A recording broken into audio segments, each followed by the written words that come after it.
ইফরাজ, তুমি কোথায় যাচ্ছ? কলকাতা। কলকাতা কিসে করে যাবে? ট্রেনে করে। ট্রেনে করে? আমাদের জন্য কি গিফট আনবে?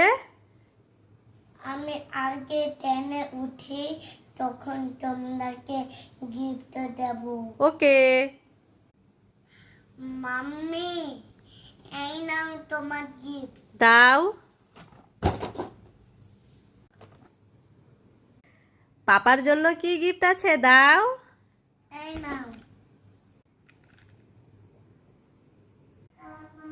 ভাইয়ের জন্য কিছু গিফট আনেনি? আনছি তো। কি দেখি তো।